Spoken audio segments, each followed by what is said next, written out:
ఎప్పటికీ అప్పుడు తాజా వార్తలు అందిస్తున్న ఎస్వీఆర్ న్యూస్ కి స్వాగతం.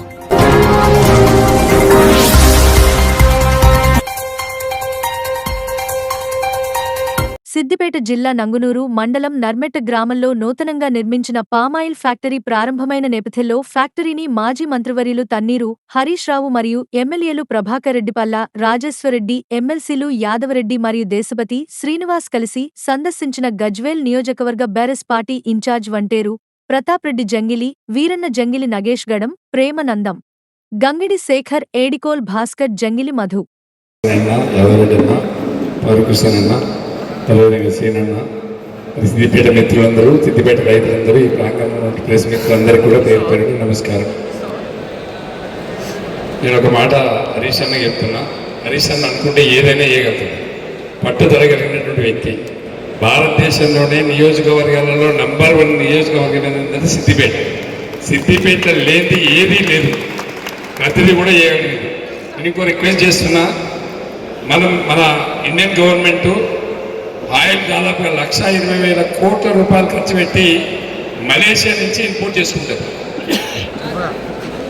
ఈ తెలంగాణను ఒక మలేషియన్ తయారు చేయాల్సిందిగా రిక్వెస్ట్ చేస్తున్న హరీష్ అన్న.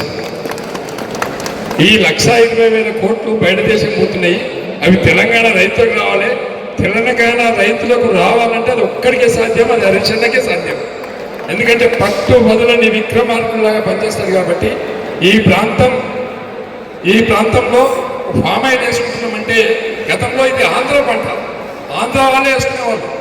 ఇవాళ తెలంగాణ బిడ్డలు, తెలంగాణ రైతులు కూడా ఈ ప్రాంతంలో ఫామ్ ఆయిల్ వేస్తున్నామంటే కారణం ఎవరు? అటు కేసీఆర్, ఇటు హరీష్ అన్న. కాబట్టి మనం అందరం కూడా ఈ ఫ్యాక్టరీ ఇప్పుడే హరీష్ అన్న కూడా ఎత్తుండ్రు. డైలీ 120 అంటే 600 టన్నులు 600 టన్నులు కావాలంటే ఇంకొక 16,000 ఎకరాలు పెంచాలి. మరి రైతులందరికీ కూడా లాభం వస్తుంది కాబట్టి మనమందరం కూడా ఇంకా రైతులను ఎంకరేజ్ చేసి ఎక్కడైతే పామ్ ఆయిల్ పెట్టుకోగలుగుతామో అక్కడ మనము వెసులుబాటు కల్పించి తీసుకుపోవాలి. ఫ్యూచర్లో మన గవర్నమెంట్ వస్తే హరీష్ అన్న ఒక మాట చెప్తున్నాను, మన గవర్నమెంట్ వస్తే ఎవరైతే పామ్ ఆయిల్ పెడతారో వాళ్ళకి ఎకరానికి 25,000 సబ్సిడీ కింద 4 సంవత్సరాలు ఇవ్వాలన్నా ఇచ్చి ఎంకరేజ్ చేయాలి.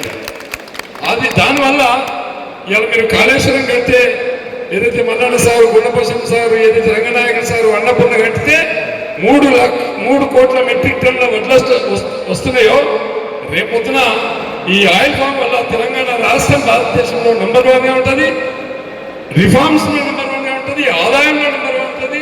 తెలంగాణ రైతు ఈ భారతదేశానికి వెన్నెముక అవుతాడు. కాబట్టి హరీష్ అన్న రిక్వెస్ట్ చేసేదంటే నేను చెప్పినట్టు దృష్టిలో పెట్టుకోవాలి. డెఫినెట్గా వచ్చే గవర్నమెంట్ మనదే. మన రైతుకు మీరు వెన్నుముకగా నిలవాలని చెప్పి నేను మనస్ఫూర్తిగా కోరుకుంటున్నాను.